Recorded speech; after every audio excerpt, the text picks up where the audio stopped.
Hi guys, welcome back to my channel and welcome back to a new video. Sorry if you hear footsteps going on up there, it's my parents. I don't know what they're doing. I think they're making lunch or something. Living with them at the moment until I get this job because I just cannot afford to live on my own at this point, and that's just a reality of my situation.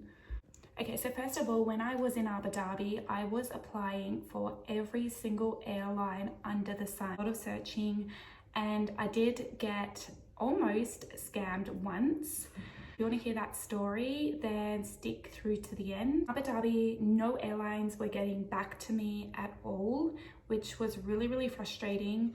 But it was during kind of the end of my time in Abu Dhabi that a few of the domestic airlines got back to me and they invited me to their assessment days, but I could never make them because I was stuck overseas and I didn't know when my flight back was. I kept putting off those assessment days until I came back, and then I was able to attend some of the interviews. Always had in mind that the regional airlines were always going to be the safest bet because international airlines were already firing so many crew, and even if they were hiring, the flights were not going to be at a high volume, so there was no point. I was focused on regional and domestic. It was during the 2 weeks of hotel quarantine. My friend who is in the Qantas group messaged me and said that Qantas Link, which is a regional airline, or should I say division of Qantas, Australia's biggest airline,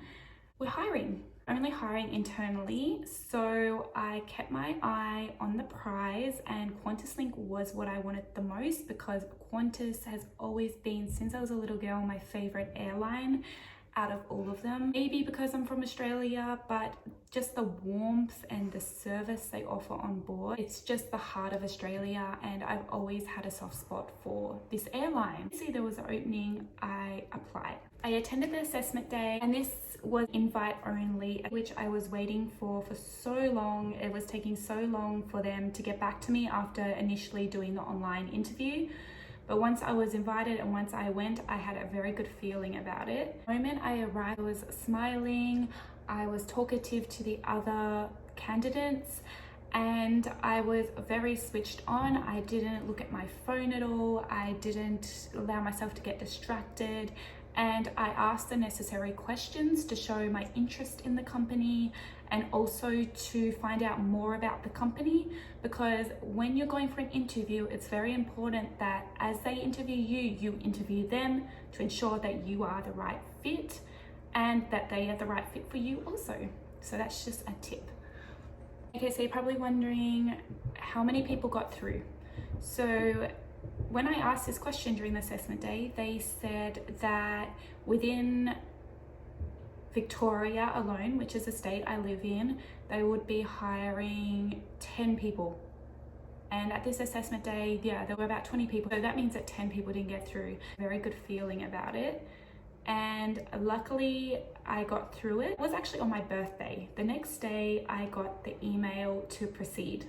My next steps are uploading this background check to the portal, and then they will be doing their own internal background check on me within Australia.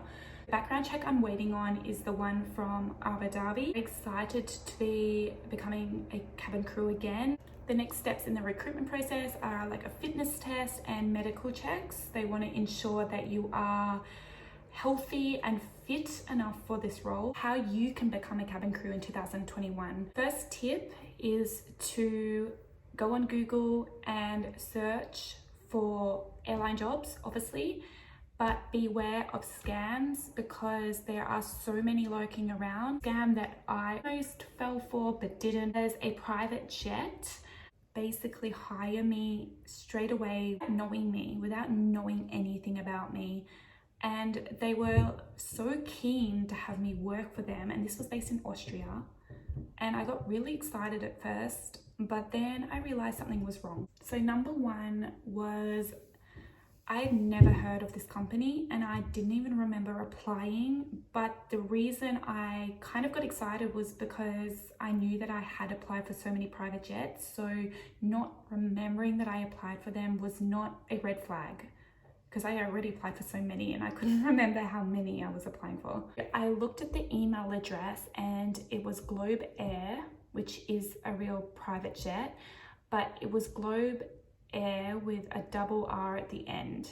For me, that was very fishy, because if it was really their email address, it would have just had one R. It wouldn't have been like, even if the email address was taken by someone else, they wouldn't have added an extra R. So basically I had already emailed them back at this point, and when I got the email back, I knew for sure it was a scam, because they were asking for payment for the training. Like, what? They didn't even know me yet. They didn't even see my face. And they replied straight away as well, and then they were already asking for money.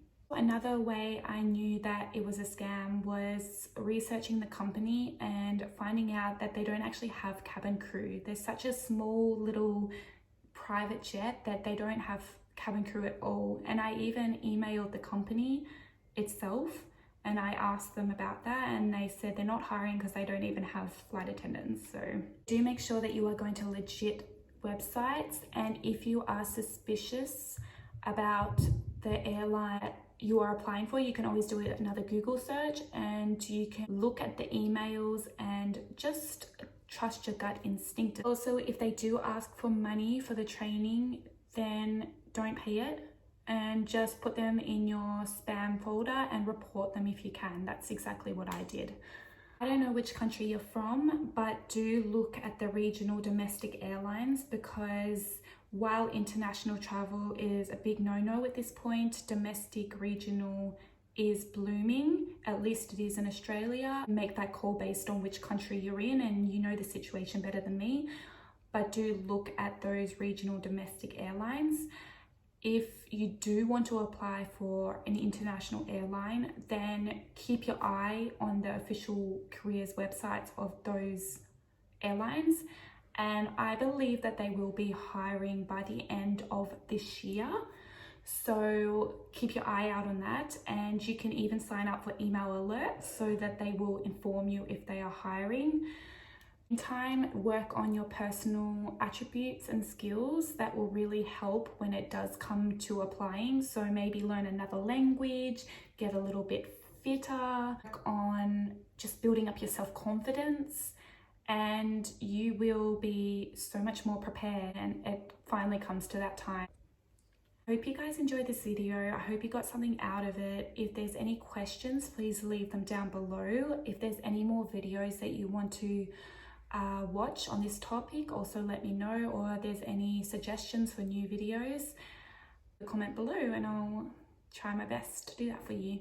So until the next video, stay safe and stay well. Bye.